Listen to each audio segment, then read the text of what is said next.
I would like to talk about accessing your emotional life as an actor. At some point or another, you will embark on the amazing journey of learning about how to access your emotional life as an actor. You dream of effortlessly unlocking the floodgates and the tears spring forth, shooting straight out of your eyeballs. The fact is, every actor has their own personal journey, and some have easier access to their emotional life than others. For other actors, it can be frustrating and more difficult.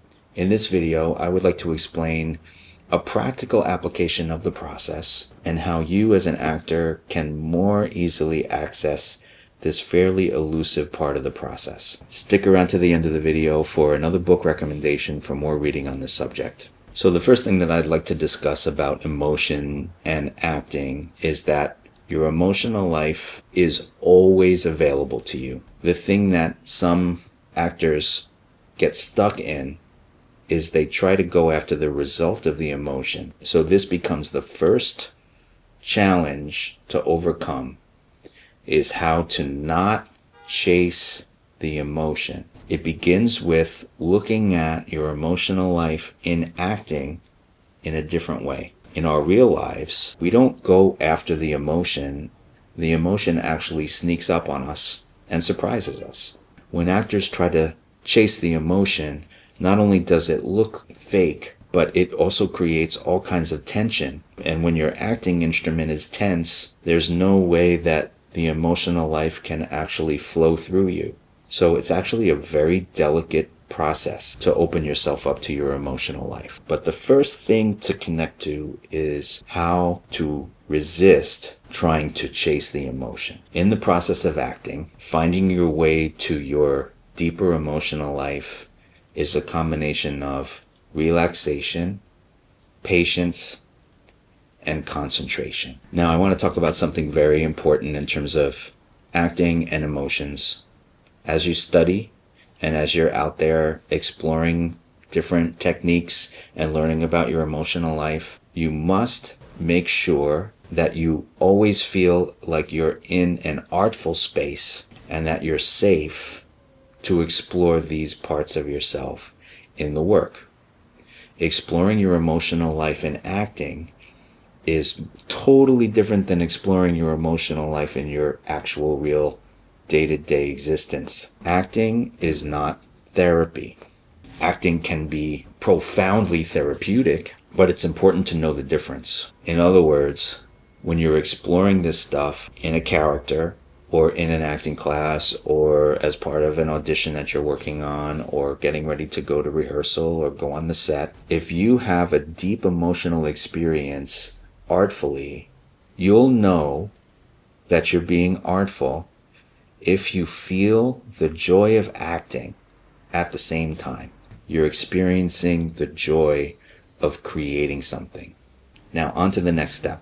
Instead of defining something as an emotion, like something that's connected to a result, you're trying to find your way to it in a totally different way. So instead of thinking about it as an emotion, your mental shift should instead think about it as a sensation.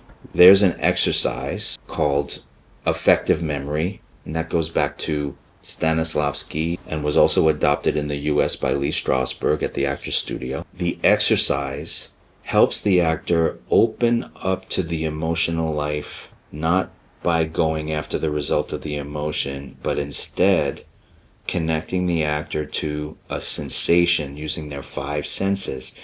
For example, if there's a memory where you felt this sadness or this deep grief or whatever it is you're trying to go for, if you use that choice sensorially, meaning don't think about the emotion, but instead open up to your five senses, and if you can recall the place of the event, the smells that were in the room, what's to the left of you, feeling the sensation of what's to the right, feeling the sensation of what's in front of you, feeling the floor underneath your feet, sounds, something about the place that you'll never forget, and release your tension into those five senses, what you'll discover with practice is that the emotion that's connected to that memory will rise up within you automatically.